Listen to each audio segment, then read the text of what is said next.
There we go. Well, Carolyn, if you'll unmute, thank you so very much for joining us. I know you've been busy in your transition from the Wharton Risk Center, which is where we got a chance to meet, and through the Insurance Information Institute, and now in your new role at the Environmental Defense Fund as the Associate Vice President for Research and Policy.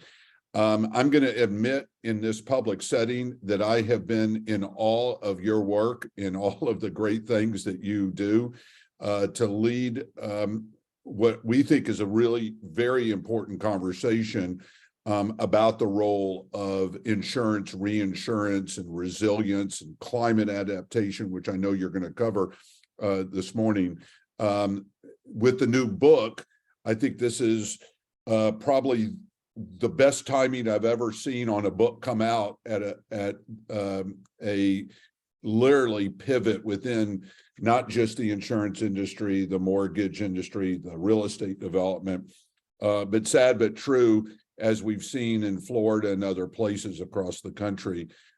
Carolyn, your message and your findings and recommendations are so critical. So with that, thank you so very much for joining us, Carolyn, and you've got the stage. Great. Thank you for that incredibly kind introduction. And thanks for the invitation to chat with you today. I'm excited to be here.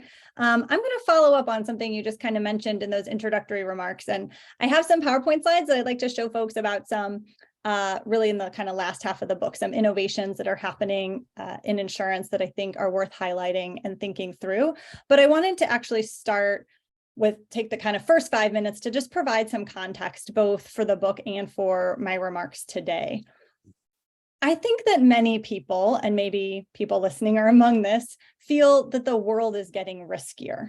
And in some ways, I think that's absolutely true, right? Our failure, for example, to take early and strong action on climate change and actually a host of environmental degradation issues has locked us into a number of growing risks, right? Not least of which is the increasing frequency and intensity of a range of weather-related disasters. And we can just see that in lived experience here, right?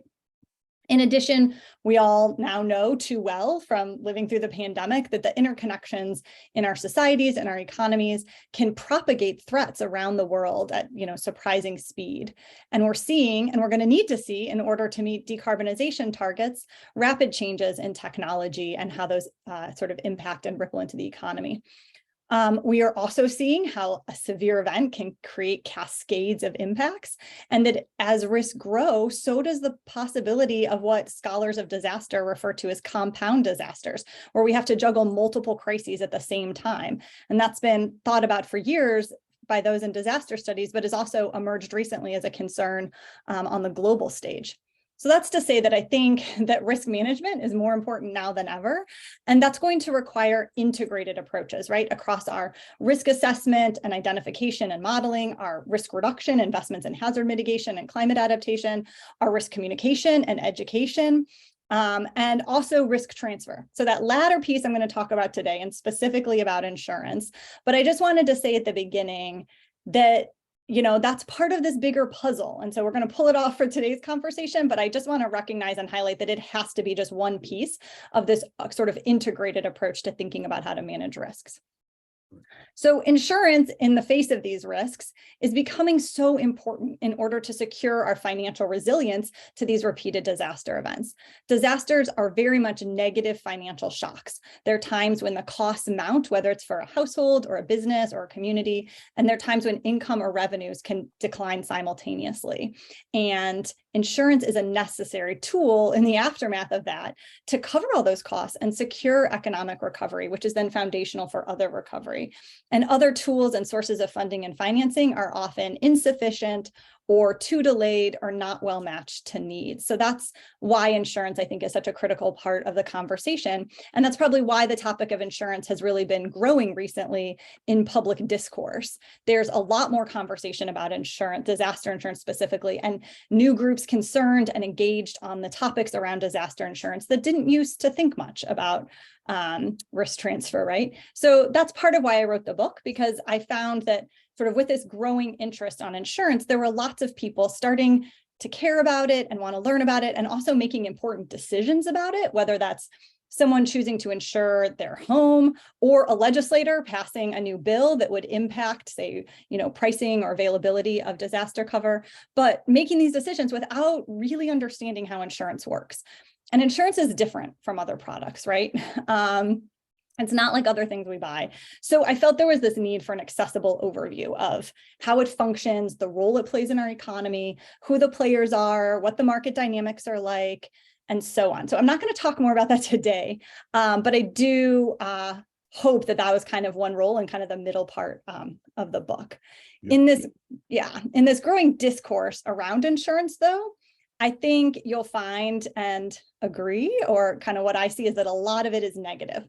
There are stories of insurance failing to pay in a time of need, of consumers being surprised by limitations and exclusions on their policies, about perverse incentives built into the general insurance model. We know there's a large disaster insurance gap globally and in the US, meaning lots of people who are at risk but don't have the coverage they need. And we also know that the folks that need insurance the most because they don't have access to other types of funds and financing are the ones least able to afford it. So to me, all of this points to these growing concerns about whether insurance is up to the task. Is it up to the new role that we really needed to play in the face of our escalating risks? But while this fairly negative conversation is going on, or probably because of it, particularly combined with the growing risk, I see a lot of exciting innovation. So we're going to be hopeful in this conversation and optimistic. And I see these kind of new models, new approaches, new partnerships emerging, all designed to help make insurance more relevant to today's risks and harness insurance as a tool to solve our most pressing social and environmental problems. So to improve equity and recovery, we'll talk about that today, to help lower risks and invest more in climate adaptation, to meet a wider range of economic post-disaster needs. And also, and I'll talk a little bit about this too, to support a range of environmental goals around conservation, restoration, and the protection of biodiversity. I kind of refer to all that as nature positive approaches. So that's the context, that's the background. I now want to spend kind of 20 minutes or less, depending, Richard, you can keep time check with me on some of those innovations. So I'll pause for a second in case there's like a question with the introduction. Otherwise, I'll pull up my slides. And I think what you and I talked about yesterday is that we really want to make this interactive. So, I may pause in and ask for a little bit clarification or go a little bit deeper. And we also have said to the attendees to use the chat button to add some remarks or observations as well. That would be great. And I'm going to count on you to just, because I can't see the chat anymore, Right, to just cut me off and interrupt me when you need to. Is that good? I'll try to pause a few times to let you jump in too as needed. Okay, can you see the slides? Is that all working good? Yes, ma'am. Okay, yeah. I'm sorry about this ongoing glare from this window here. I hope that's better You look now. very angelic, as I said. Yeah, the sun shining through. Okay. Okay, let's just jump right into some of these. Okay, 2 background points. I first want to stress, let me see if I can move slides forward here. Yeah, that we talk a lot about what you might think of as sort of standard insurance. So insurance for the household, your homeowner's policy, your auto policy, your medical policy, but insurance is actually offered at all scales. So we'll talk today a little bit about micro insurance policies, which are much smaller policies, but all the way up to insurance for countries, for full countries. We're not going to talk about that as much today, but there's now risk pools being developed for smaller or lower income countries to help them with the exact same kind of challenges with disaster recovery. Some of the innovations we're going to talk about today are all harnessing parametric insurance. And I'm sure some people listening are very well familiar with this term, but just in case some people aren't, I want to kind of review it before we get started. So a lot of the insurance that you are probably familiar with in your own life, like your homeowner's policy, is what's called indemnity insurance. It pays you the amount of damage that you sustain. And to do that, there has to be what's referred to as a loss adjustment process. A loss adjuster, a person, shows up at your house, assesses what the damage was, and that informs how much the insurance company gives you. And that's really important. There's another type of insurance, though, called parametric insurance. And with parametric insurance, the amount paid is determined in advance based on a specific measure of the hazard itself. So, for example, you might get $10,000 when wind speeds exceed some threshold within so many miles of your house. Now, as you can see, that can't replace the kind of standard indemnity policies. For example, that's never going to be a homeowner's policy because especially your bank is going to require, full coverage on actual dollars lost to protect their collateral. But what it does do is open up this new tool for some gaps that we currently see in financial recovery. And that's because of a few special things about parametric insurance. The first is it is really fast because we're just looking at some objective measure that we know right away after the disaster, the funds can be paid quickly. And that's in quite contrast to, well, one, a lot of federal aid, but also to standard insurance, which can take a very long time after a disaster to actually get to people because the loss adjustment process can be slow. And in a big disaster event, there also often just aren't enough adjusters, which further slows things down. So when speed is of the essence, parametric insurance is important. Second, it's very flexible. So the dollars can be used for anything almost. And that's important too, because what we're finding in a bunch of our related research is that disasters impose very broad costs on households and small businesses. It's not just the property damage. That's important. And it's good, that that's covered in indemnity policies, but there's a whole bunch of other non-property losses that tend to be not insured, and parametric insurance can fill that gap. It also has lower transaction costs because you don't need to engage in this loss adjustment, which we'll see is really important for the first innovation we're going to talk about. So if that's okay, we're going to jump into the first one I wanted to talk about, which was microinsurance. These are policies that have lower premiums and lower coverage limits and are designed for lower income populations. And because, as we were talking about, that loss adjustment is costly and time consuming, but it's not needed for parametric insurance, the microinsurance all tends to be parametric because the transaction costs are lower, which opens up the ability to provide these types of policies when otherwise the premium revenue would be insufficient to cover the expenses. So microinsurance has been used around the world for decades now for a wide variety of coverages like health, life, crop, livestock. And we've been looking at what we can learn from those global experiences to bring to the US to help protect lower income households here, to help protect certain populations that aren't well met by the current market, whether that's, say, renters or mobile homeowners or other types of groups that might benefit from this type of approach. So far in the US, Puerto Rico is the only US jurisdiction that has adopted enabling regulations for microinsurance. So there's now a microinsurance market in Puerto Rico. And some of the firms, so Raincoat is a firm that we've worked with on a few things, and they were one of the first microinsurance providers, and their policies paid out after Hurricane Fiona just recently. So this market is now up and going, but it sometimes takes the regulator acting first, as in the case of Puerto Rico, in order to usher insurance companies that their innovations are going to be allowed to be brought to market and get regulatory approval. Now, microinsurance is targeting populations that otherwise couldn't afford standard insurance, right? And so often we need different distribution mechanisms to reach those populations. So we've also been thinking a little bit about sort of different types of distribution models, again, drawing on that global experience. I'm going to talk in 1 second about the aggregator model. So let's put this one aside for a second. But a couple other things. A lot of these are mobile models, right? Where you do everything on your phone, and they can also have mobile money platforms so they can reach even the unbanked. And it turns out lots of people have smartphones now. In the US, over 70% of adults that make less than $30,000 still have a smartphone. So this can be a nice tool and also make the whole process a lot faster. We've also been looking at some captive models. We don't have time to get into that today, so I'm gonna put that aside. And also whether some of our public sector programs, like our federal flood insurance program, might make use of this.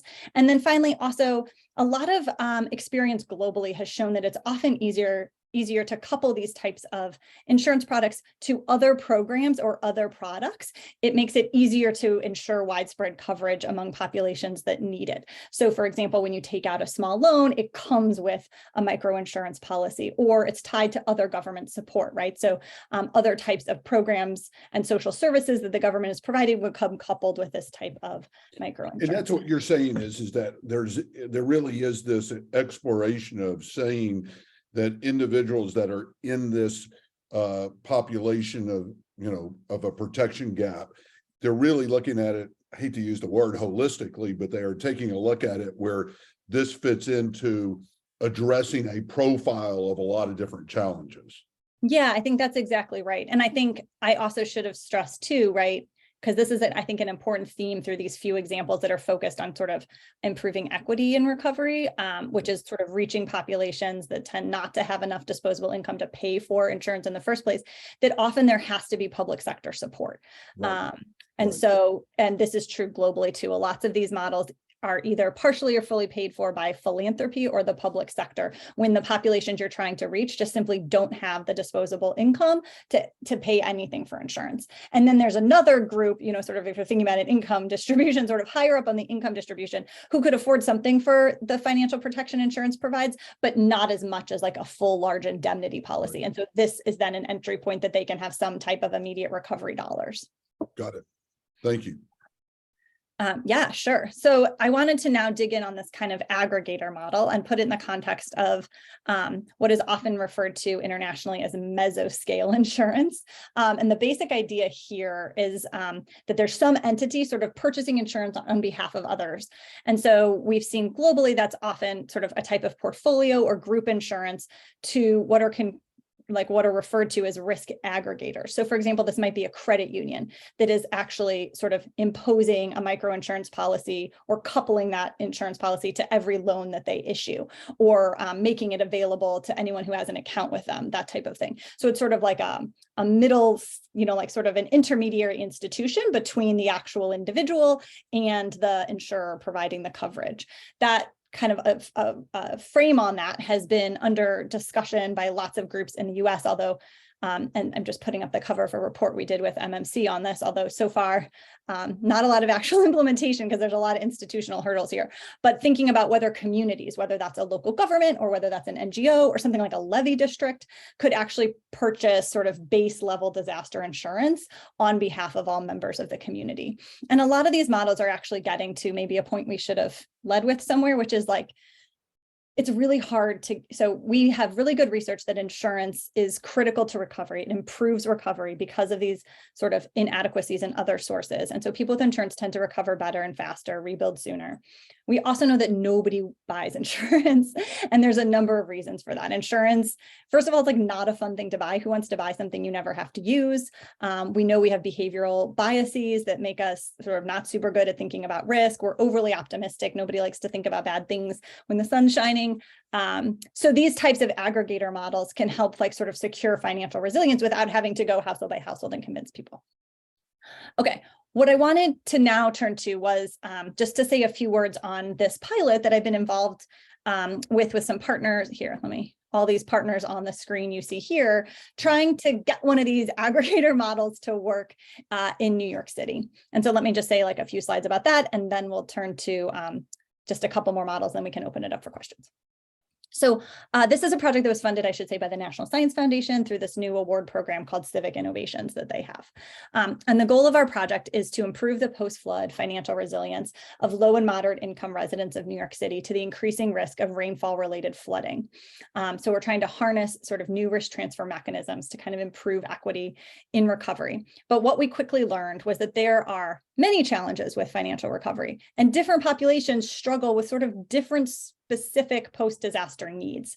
So we conducted a needs assessment and defined the niche that this pilot is going to fill, because it can't solve all the needs. It's just one small pilot. And we decided to focus in on this problem of delays. What we found in some survey work is that many sources of post-disaster funding, so to cover that explosion of costs that people face after a disaster, can sometimes take months to reach households.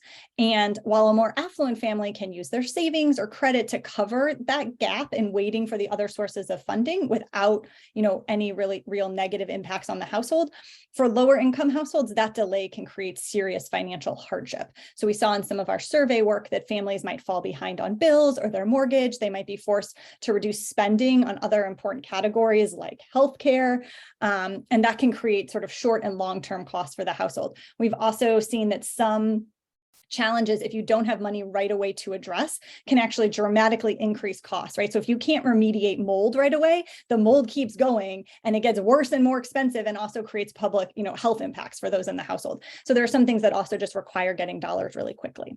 So our focus here was to provide fast and flexible dollars to meet these immediate needs and prevent any kind of downward financial spiral that happens when you don't have the funds you need to address those. And it was designed specifically for extreme rainfall related flooding and populations without other insurance. So folks who could afford and have a full flood insurance policy, this was not targeting them. This was targeting households.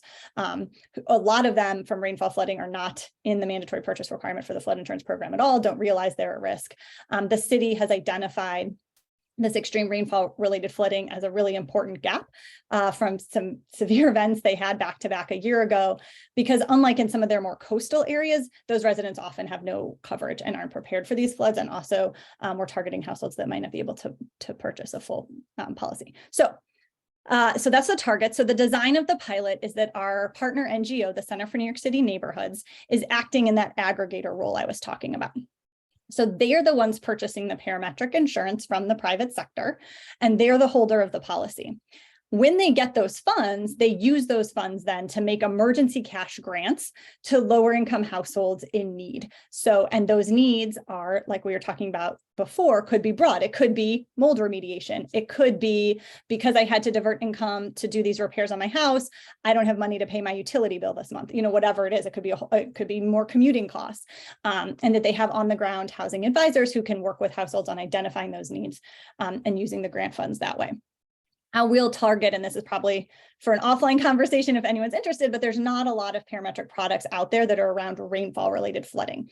And so it was challenging to think about what that triggering mechanism would be. So what's that observation where we know that then the center gets a payout? And we've ended up kind of zeroing in on a trigger that's going to identify the flood footprint. So what area of the city, like how much area was flooded after extreme rainfall, based on a combination of data sources, including satellite data, on the ground sensor data from our partner FloodNet, which is an academic city partnership to install real-time flood sensors on Department of Transportation infrastructure around the city. So they in real time are measuring flood depth, as well as any other photos or videos or social media that can explain where there was flooding. So all of these are going to be brought together to make our footprint that would be part of the trigger. Okay, so this is one model, and we're underway with it right now. And this and the microinsurance these are examples of kind of rethinking the structure of insurance to help reach populations that are currently sort of unserved by the market. And now I want to switch gears and talk about a few ways to think about how to better harness insurance and risk reduction. And I think there's kind of two approaches here to do this. One is to think pre-disaster and one is to think post-disaster. And I think there's room for insurance in both. So the first pre-disaster is the one that gets talked about a lot is premium reductions for hazard mitigation. Lots of states require these already, but often they're not very transparent and probably aren't incentivizing as much new mitigation as we could with this tool. California just passed regulations for insurers to develop premium reductions for wildfire mitigation. So we'll see the impact that has on wildfire mitigation in the state. FM Global just issued this resilience credit for their mutual members. So there's some steps in this direction to try to innovate more here. And the other thing I wanted to highlight is that often though the risk reduction we need is most effective at the community level. So one area where I think we really need to target our thinking and innovation is how to better link insurance that's given for individual households and businesses within a community to community scale investments in risk reduction, right? So we can come back to kind of brainstorming. And that's part of where I want to talk about, are the efforts around these community disaster resilient zones, because how they get designated. But again, what you and I talked about, and we'll discuss a little bit more when you finish, is that there are these multiple aggregators in programs are coming together at a community level. So thank you for putting this on. No, absolutely. I think it's really important to be thinking about kind of what those new kind of community or group boundaries are that better match to the risk management and how to get all of these things lined up right. So very excited to talk more about that. Then just to flag also kind of post-disaster, we already have built into insurance products often that you can get a little bit more funding if you need to bring your building back up to code, if codes have changed. But I think we need to go further, right? We need to get more money into people to invest in resilience at the time of rebuilding, because that's such an opportunity to improve our building stock. Right now, I know there's one product on the market that gives you a small amount of money for investing in flood resilience measures after a flood, but we need sort of more money, bigger scale measures. We've seen that some of the public sector wind pools have found that it's actually pretty cost effective to just give grants for things like fortifying roofs in hurricane zones, that the reduced claims and reduced reinsurance can more than compensate for the cost of those. That's been hard to translate to the private sector. So another area where I think we need some thinking, and mainly because your homeowner's insurance doesn't want to give you a grant to mitigate your home if they're not guaranteed that they're going to recoup the savings of that from lower claims going forward, right? Because you might just switch to another carrier. So how can we help align some of those, I think? Okay, we don't have to dwell on this. But I just did want to highlight some of the work on thinking about how insurance can help with broader environmental goals. And some of that is the kind of link between natural systems and risk reduction. We know that if we preserve wetlands, for example, they can act as natural reservoirs and store floodwaters. Mangroves can buffer storm surge. So can we think about how to better reflect those in premiums, but not only that, develop the institutional models that can harness that premium reduction as a financial flow to invest more in nature-based solutions. And that's still a tricky part. I'm going to say a little bit about this model that I'm sure some listeners have heard about, insuring nature itself, in one slide. And then I just also wanted to flag there's a lot of other things going on, right? So insurance doesn't have to be sort of the traditional insurance providers and players that you usually think about. So one example that I talk about in the book is that there are some sort of niche conservation and restoration activities that had trouble finding standard insurance. And when they found it, it cost too much because the insurers didn't really understand their unique needs. And so we've seen sort of new models emerge, like a nonprofit captive to provide coverage. We've also seen, specialized brokers who understand this type of stuff. So I talk a little bit about that. And then again, not to go into now, because I know we're running out of time and want time for questions and discussion, but also insurers are, thinking hard now about their underwriting and their investment strategies because they are large holders of capital, and how to have that reflect both climate and environmental goals. Okay, so folks might have heard about this one, which is the Mesoamerican Reef, stretches from Mexico to Honduras and provides fishing, livelihood to coastal residents, a lot of tourism. It can also reduce wave energy from storms to provide protection. But big storms can also damage it and break off all the coral. But it turns out that if divers go in, like you see on the picture there, they can kind of quickly reattach coral and help kind of preserve it and help it grow back and really minimize the damage. So a whole group of folks got together, a coalition of the local government in Mexico, hotel owners, the Nature Conservancy, Parks Commission, I think Swiss Re, and created a trust of everyone who cared and benefited from the reef. That, I think, actually was like the really neat thing, because I'm going to get to this in a second, but a lot of these natural systems are public goods, right? They're things that everyone benefits from, and there's no way to sort of capture the value all yourself. So most people try to free ride and not invest and pay for it. But they created a trust to do that. And the trust purchased insurance, a parametric product on the reef, which was tested in October 2020 when Hurricane Delta came through. And the trust got $800,000 to immediately deploy a bunch of divers to help restore the coral. So that's been, written up a lot. It was in the New York Times. I don't know if some of you saw it, as this really exciting model, but it hasn't really been replicated.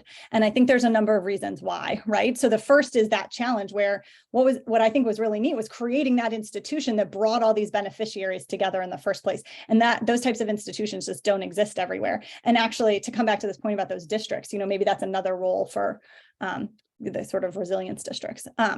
Another thing is that some ecosystems don't need intervention, right? Like after a disaster, sometimes ecosystems are best left alone to recover on their own. So you have to identify where there's actually intervention, and insurance is, it provides money. So if there's not something you can do with money after the disaster, it's not worth insuring. That seems kind of obvious, but I think is important. And sometimes it's more cost effective on that same point to self-insure, to just pay, to kind of save up the money and pay for the cost yourself, because to that same point, insurance is not an investment. You don't make money off insurance. You have to pay for insurance because you want that financial smoothing that it provides, and it's not always worth it. I finally want to say, because I think this is also important in thinking about pushing insurance into new areas where it hasn't really played much of a role. There are lots of problems we face as a society that insurance can't solve. And it's just as important to identify those areas, where insurance can't play a role as where it can, so that we're using it as a tool where it can be most impactful. And I say that with the coral reefs because we are on track as a globe to lose almost all our coral reefs by the end of the century due to ocean acidification and ocean warming, not because they're getting broken up by hurricanes. And insurance is not going to stop ocean acidification and ocean warming, right? So these are big challenges that need attention, not for insurance. Okay. Carolyn, let me make one other point. Go back if you don't mind.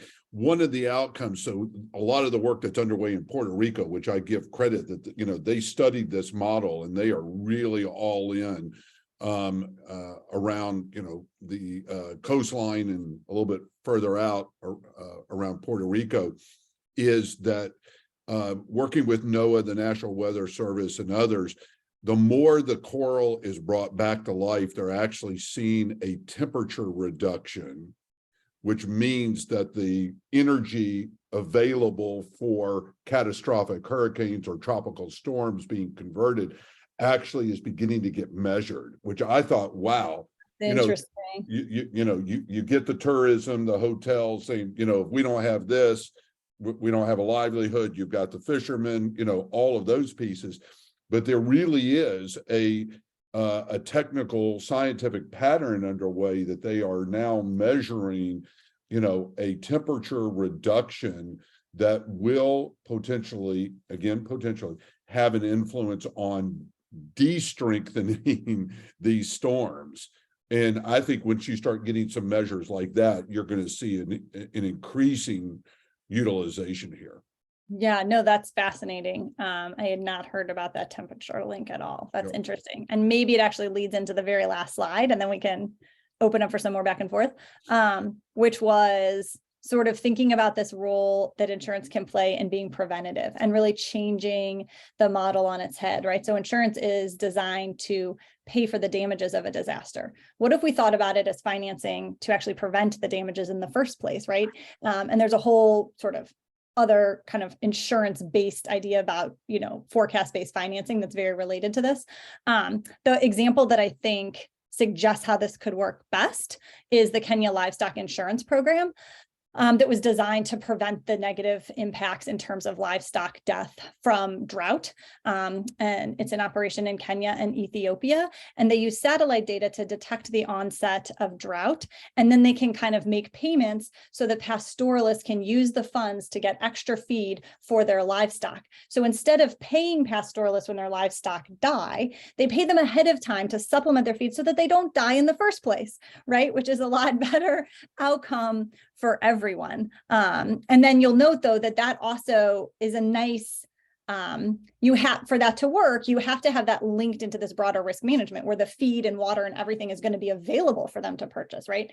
And so I think it's also, I'm liking these models that try to integrate the insurance and financing with the other types of risk management that needs to happen. And then I'll just end by saying, because we talked about this before, that there are some pastoralists who can afford this and purchase it on their own. And then there's a section of them that really can't afford it. And the governments are paying for that on their, for them. And so I think that's my last point, that I think part of using insurance to solve some of these challenges requires these partnerships between the public and private sector.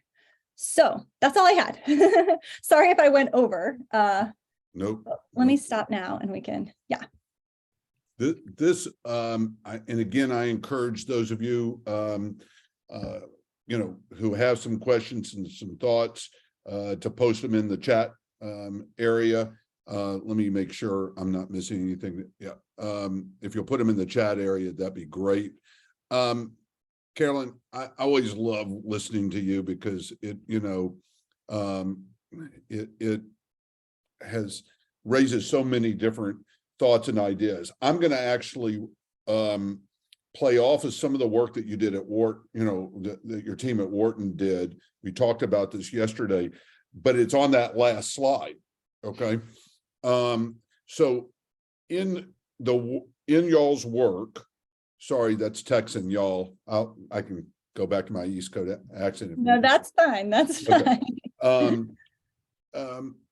There was this idea of a 1-to-6 cost benefit, that if you actually invested ahead of the curve, do exactly like you said, where insurance, but not just insurance, I'm talking about where, individuals, companies, communities invest ahead of the curve, that by that investment, they will begin to reduce, reduce the loss claims, the business continuity issues, all the things that fit in there. So I'm glad that you had that as your last slide, because I think it does go to the heart of that. How is this 1-to-6 cost benefit, is kind of thinking that if you actually invest ahead of the curve, how does that play out in what you've seen in the book and some of the recent work that you've been doing? Yeah, that's a really great question. And I think it really highlights, we need to be doing more in terms of risk reduction ahead of time, and we're missing cost-effective opportunities, I think, to do that. And I think it's really important that sort of risk managers see insurance and the mitigation as complements to each other, right? And so there's increasing concern about affordability and availability of disaster insurance in the face of escalating risks. Insurers pulling back out of high risk areas in California, bankruptcies in Louisiana and Florida. But part of what we need to do to maintain our markets and stabilize markets is the investment in risk reduction. Because when we bring the risk down, we actually make the insurance easier to provide and cheaper. So I think, you're hitting on something really important. I guess this is sort of a personal reflection, but I think there's a number of places where even when it's cost effective, unfortunately, the benefits and costs are misaligned, which sort of prevents opportunities for more investments in risk reduction. So I'm thinking, everything from local governments permit development and then don't bear any of the disaster costs. Developers construct things, but don't bear the disaster costs, right? And so I think there's a number of things where we need to realign sort of who's paying and who's benefiting, but we also need more information into the market. So we need consumers, purchasers of homes and buildings, to know about the safety measures of those homes and buildings, right? Like, am I moving into somewhere? And so, we have things like the fortified standard and things like that, but we need to get sort of more widespread recognition of those. And then we also just need, this is again, just a personal opinion, but like more political support for things like tough building codes and land use standards. And okay, I could go on and on. No, but let me, again, play off of this, that where I think your work has been, and where the book and continued efforts that you and in your very extensive network, I think that you all have recognized that we are in a pivot from risk transferred to risk shared. That no matter how much insurance you could ever have, all right, there ultimately becomes a cost, to this. And we're seeing rates increase, and we're seeing, decisions made to basically, leave markets. You see it in, underway in Florida and Louisiana and Oregon and California and others, and it's not the first time.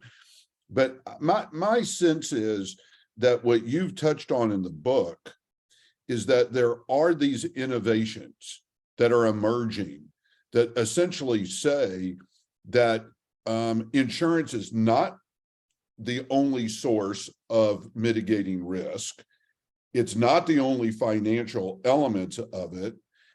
And there are secondary and tertiary benefits that often have been either considered acute or haven't been able to be measured, which now you started off at the very beginning hinting, we have more data than we've ever had. We have more insight to risk than we ever have. So I want to kind of connect the two items there, and that is that, are we, in your mind, in a pivot of risk transferred to risk shared? And is one of the sparks or drivers of that because we now have so much available data?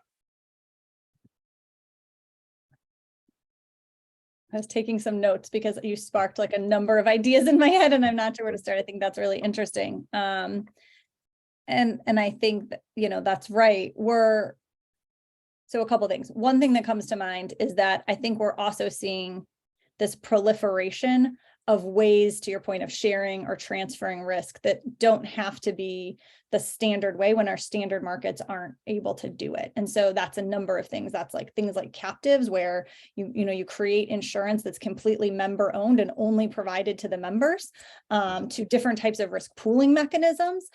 We've always, for a long time, there's been sort of municipal pools at every state, but we're seeing other different ways of kind of thinking about pooling.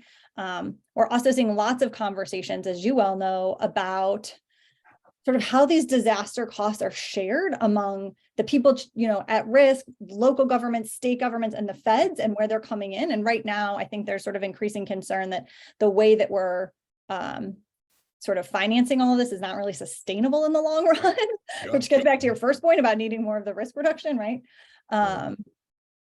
So Yeah. and I think, no one wants to talk about insurance. It's like going to talk about getting your wisdom tooth, right? It's painful.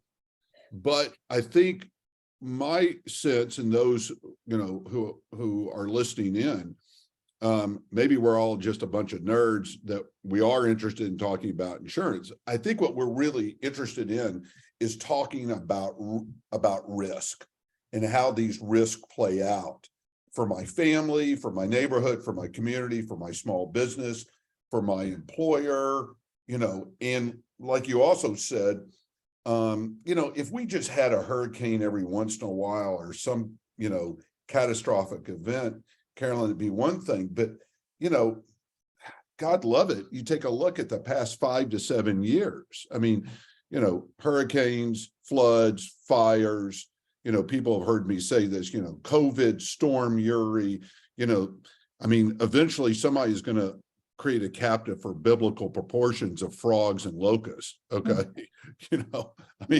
What hadn't happened yet, but, so my takeaway from your, observations in work really is, how do we move this to another level of conversation and discussion?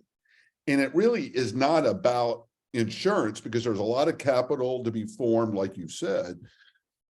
How do we raise the bar on this discussion?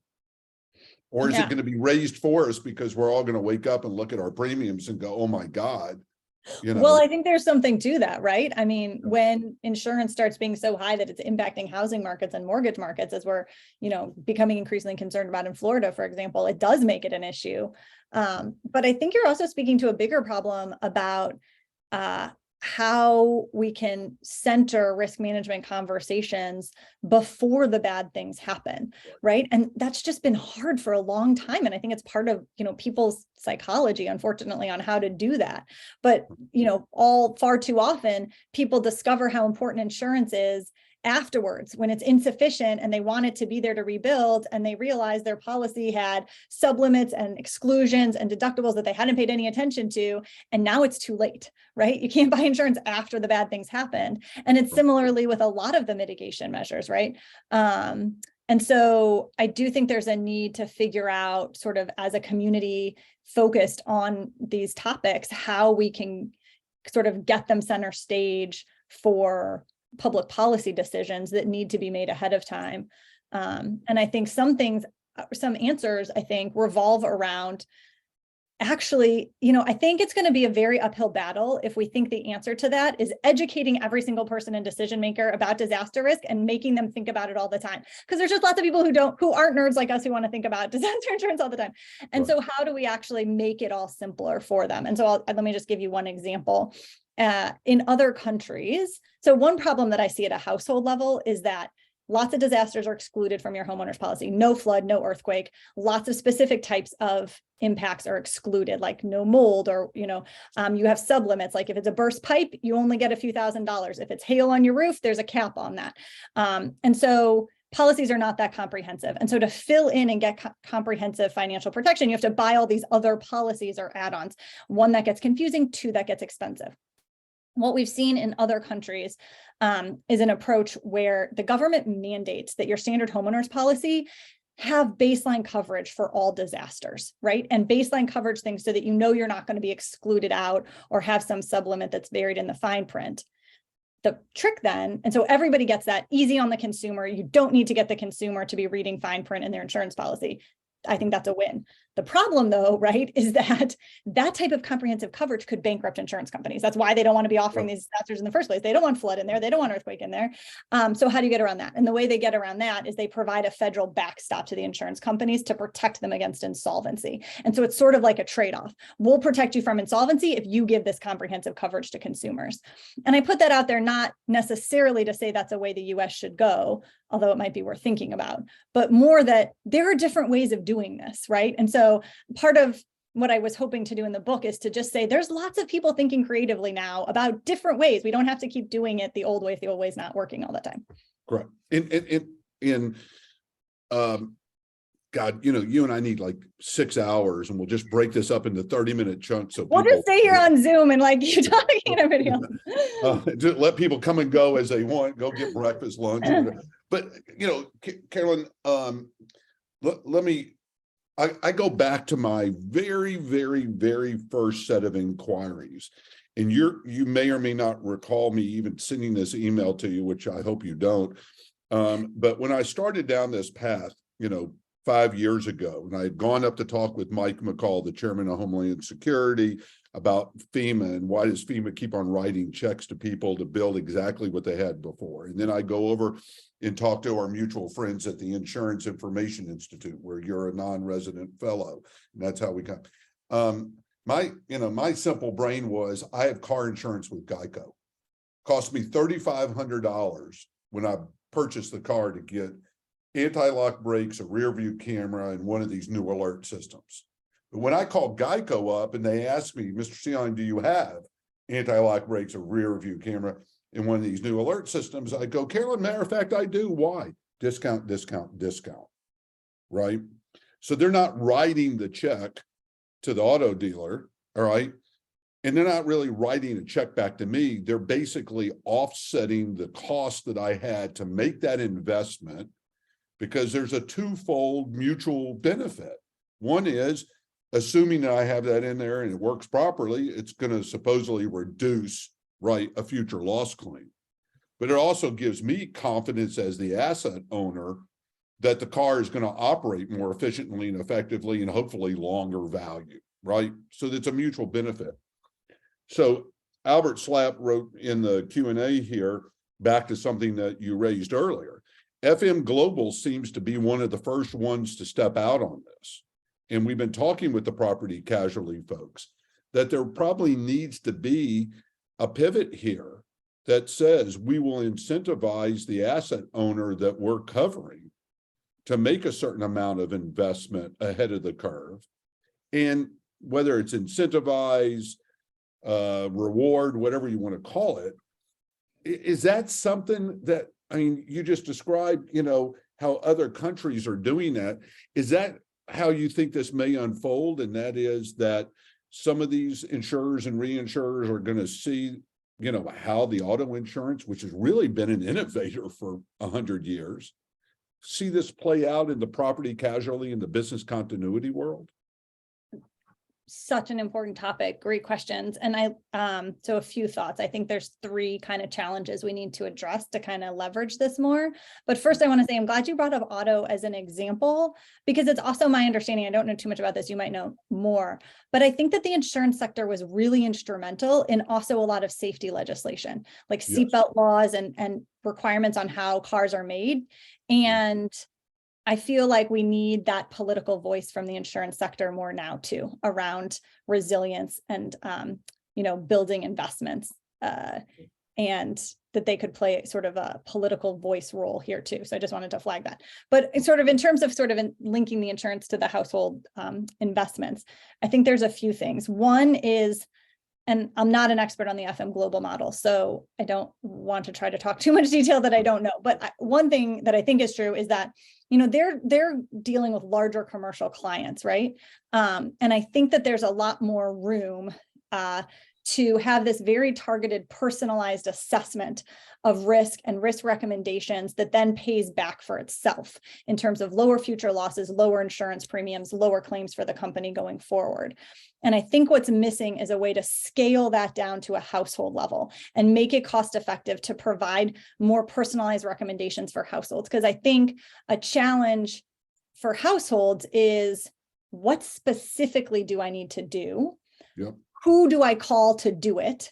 How do I know they're doing a good job and charging me a fair price? And what financial benefit am I going to see from it? And sometimes that's really hard to find out, right? I think about disasters a lot.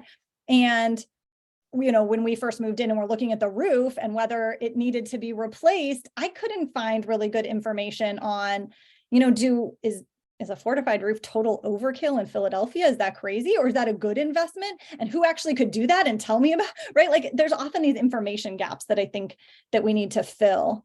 Then the second thing that I started to allude to was, I think, another challenge with the private sector, because as I said, some of our state insurance programs have done this well. North Carolina, the earthquake authority in California has like a brace and bolt program where they also provide grants and have found it pretty cost effective to do that. But I think the problem with the insurance company is that what you have is like an upfront investment in mitigation that pays for itself over some time period. And so it could pay for itself in terms of reduced claims to the company, but only if you stay with the insurance company and keep giving them your premium for the next 10 years or whatever it is, right? And so, and right now they're worried on year 2, you'll switch carriers.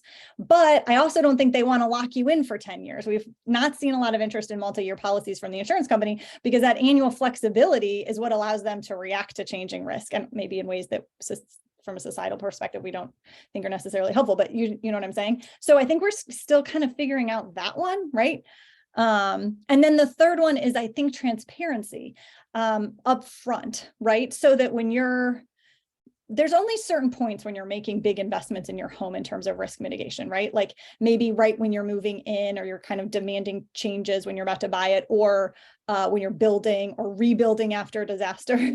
And so those are the decision points where somebody needs to show up and say, this is going to save you money if you do this thing. And I think too often that's not happening. I will, let me play off of that. Yeah. I do think that you're now hearing, look, the mortgage bankers put out that report about 2 years ago with McKinsey and essentially said by 2030, no mortgage is ever going to be funded if a building or facility is not made resilient. Okay, that's a pretty harsh term. I was at the Urban Land Institute's annual meeting 2 weeks ago in Dallas, and you listen to some of the, real estate financing and mortgage folks, and they're saying 2030, no, we're talking sooner now, right? So you got the financial side of the equation saying, hey, we want people to build, move in, whether it's a home, a building, whatever. But we also want to make sure people are going to survive and thrive so they can continue to pay their mortgage and don't default on us, right? I'm thinking that what is also moving in the direction that both of us are hinting at, or is that home builders, developers, mortgage folks are sitting here going, like you said, it's either when I'm building, moving in, or retrofitting. And that now includes a huge set of actors, construction, developers, now you've got all these multi-family planned communities that are popping up, right? So I'm optimistic like you are, even though people think I'm the Vin Diesel of doom. But Carolyn, I think we are optimistic on two fronts. One is there's almost this, like, the choices are beginning to get less and less. The other side of it is that you mentioned Raincoat.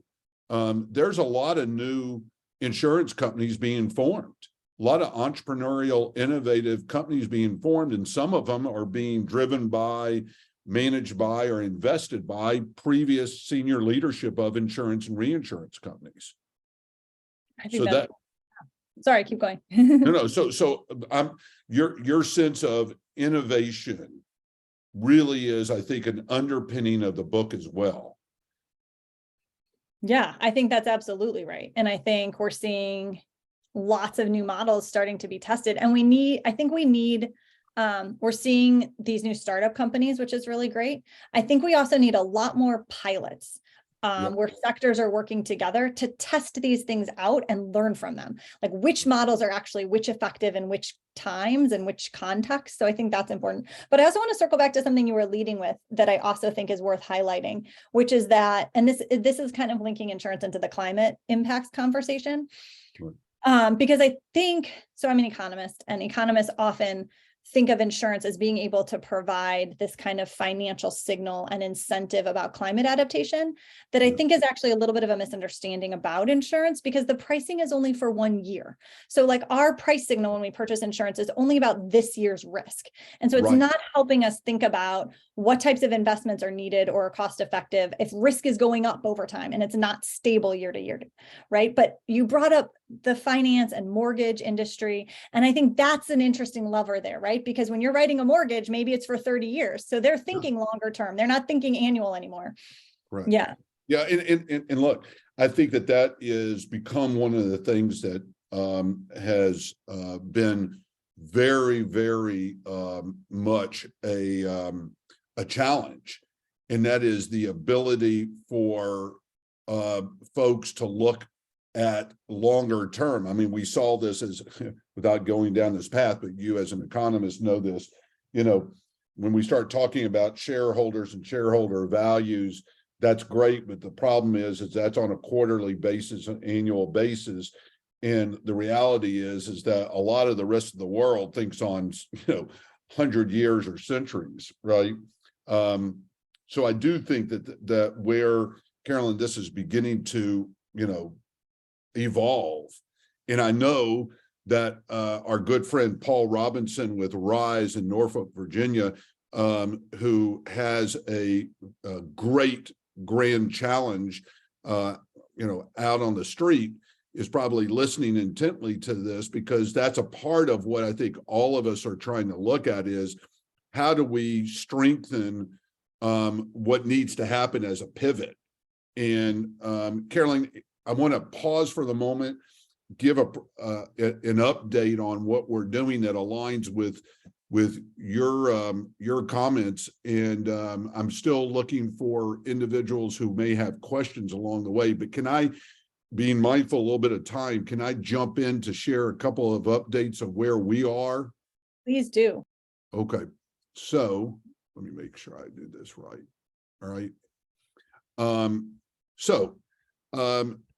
Coming into this fourth quarter of the year, which I know all of us are looking forward to finally getting into the holidays. I think everybody said, you and I joked about this, Carol, everybody said, if I could just get through 2021 and, 2022 is just going to be a little bit easier. All right.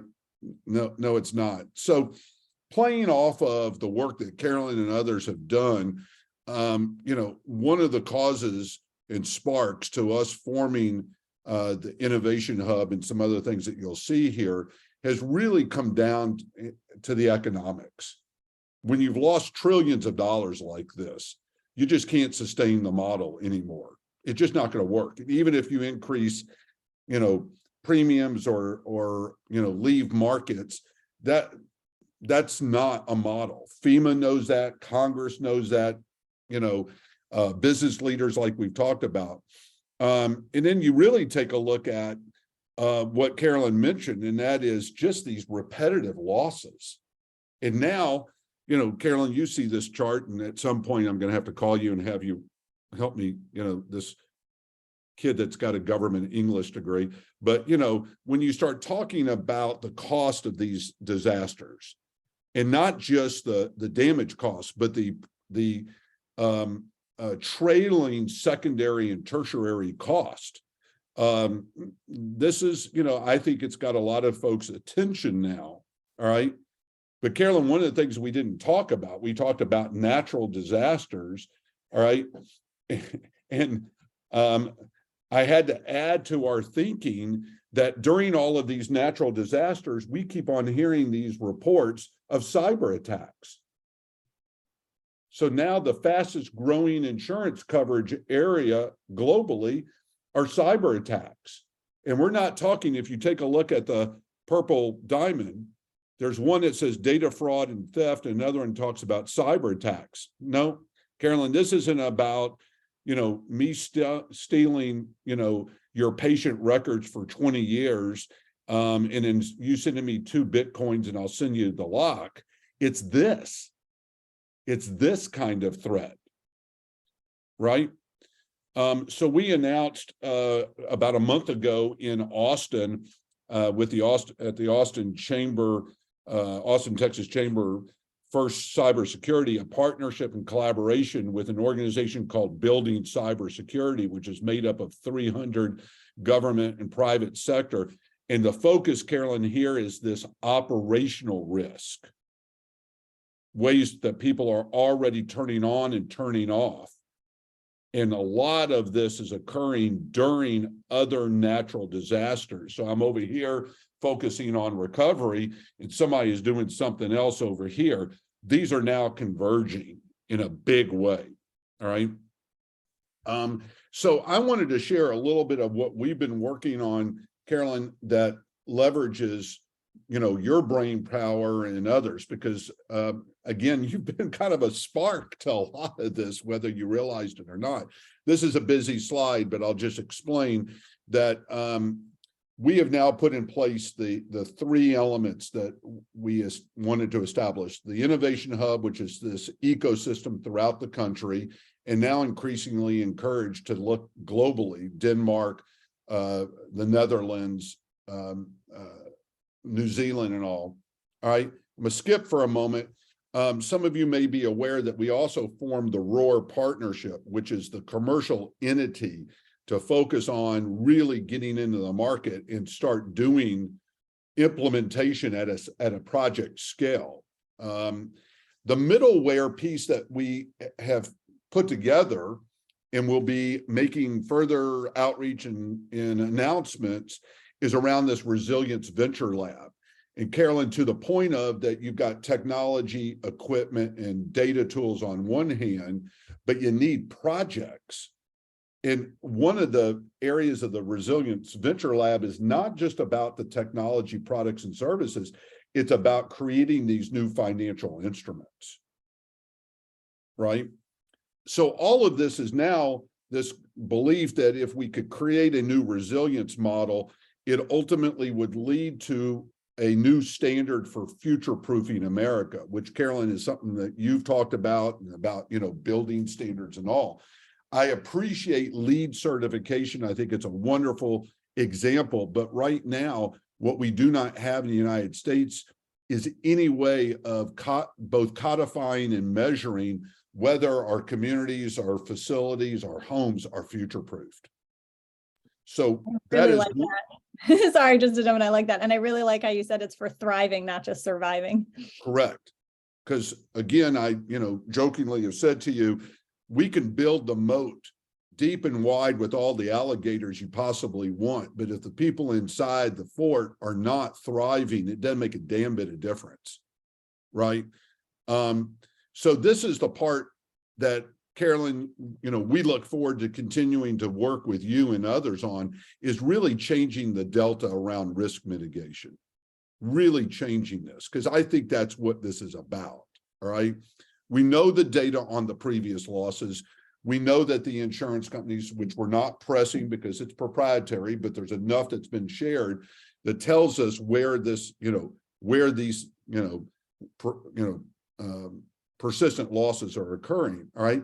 But we also know, as you just outlined in the book, is that there are some new interventions, some new mitigation tools, some new innovations occurring. And we also know that we can look and forecast ahead to see where these measurable reductions are. So that's been our model that we wanted to put together. The other two or three things I wanted to share is that our focus on the technology, equipment, and data science tools is around an integrated portfolio, integrated platform. So it's not, we're not prop tech, we're not insured tech, we're not green tech, we're not smart tech. What we are focused on is integrating all four of those into a platform. And we believe that those on the phone and those that will listen, you know, that will be listening to this, recognize that there are a lot of existing tools, technologies, services out there. It's now how we integrate and package these in a more efficient and effective way. But the other part to it is that how, and I'm going to skip this, but part of this is how we can engage with these companies and move them faster into the marketplace to solve the problems. And we refer to this as as kind of a resilience as a service model. All right. So we're going to launch the venture lab. This is the beginning. This is one of the town halls. We'll be doing a later in the month town hall right after Thanksgiving. We are working with existing accelerators, incubators, Carolyn, the labs. I go back to the Wharton lab. I go back, others. We're not going to do the traditional cohort. We're looking and relying on others who have actually gone through the cohorts and begin to move them out into the marketplace more efficiently and effectively. Carolyn, one of the things that you and I also talked about is there's more capital than could ever exist right now. There's more capital, all right? There's more generational wealth changing hands. The problem is it's all very fragmented. And we need to find a way to kind of bring this fragmentation, whether it's the insurance products, whether it's the, federal grants, contracts, whatever these funding mechanisms are. All right. And so that's where we are going to focus heavily in 2023, Carolyn, is around launching these resilient community disaster resilient zones, which are really focused on taking the data that you and others have identified. And that is, where have we seen persistent losses? And it's not just floods and storm surge. It's a whole set of, you can see the different list on here on the screen. It's taking these 800 plus census tracts that we define as most at risk, persistent disasters, vulnerabilities, and most in need, low to moderate income communities that are remaining vulnerable. And Carolyn, you and I talked about this as well. We know where the low to medium income neighborhoods are.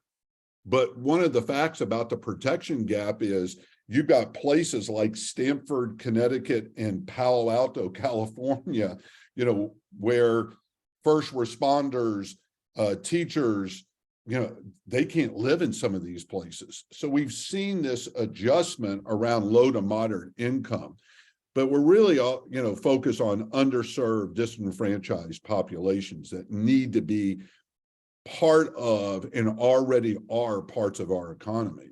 All right. So this is this idea of creating these resilient zones and working with all of you on the phone and others, again, who, are listening. How do we ultimately bring the pieces together in locations? And as Carolyn said, we need pilots, we need demonstrations, right, Carolyn, to build confidence in doing something different, right? But we also believe that this should spark the idea of a new designation of this future proofing, that people should be recognized and rewarded for putting time and energy to bring things together. So that's, Carolyn, where we have spent this year and where we're launching into in 2023. And of course, we welcome, we'll post later today the recording and the presentation that Carolyn made. And Carolyn, I made a promise. I'm going to buy 5 books, and I'm going to secretly deploy 5 of those books to some of the folks that listened in and others today, because I really want a reading club. All right. But I want more than a reading club. I think you know me. We want to get stuff done. And Carolyn, therefore, I so appreciate you being with us. And hopefully what you've been working on, what I just shared with you, that this really opens the door for us to continue, collaborating, the two of us, our organizations, but all of you who have been listening in. So thank you, Carolyn. Thank you so much. Thank you so much for the invitation. This has been a very inspiring conversation, and I really am excited about all the amazing work that you guys are doing and being able to kind of work together on all of this. So yes, here's to more conversations and more work. And I want to call out, folks that have stayed in and listened in, it goes from the work that Paul is doing over in Norfolk to some of the, other folks in our collaboratory network under the Resilience Innovation Hub, some great work being done around the Resilient Citizens Corp, meaning how do you train a new generation of citizens and small business owners and civic organizations like Houston Community College has got launched. There's just a lot of good things, Carolyn, happening, and we need to raise the bar on the awareness that there's a lot of great things. But I also, like you, I want to get this off the paper and off the screen and down, boots in the ground like y'all are doing in New York and other places. So let me see, there's one last question. Oh, thank you, Paul. Thank you for your work. Folks, we will send the recording. I think we now see an opportunity to engage, and I think this will be a hallmark of Carolyn's work, that you all get a chance to take a look at the book, follow her, but let's all just get out and make Carolyn proud, because we're actually going to do something with it. Thank you. That's wonderful. And I hope I continue to make you proud too. I'm excited for everybody involved in this ecosystem to keep working together. So thank you again. You're wonderful. Rest of your day, everyone. Okay, thanks. Take care.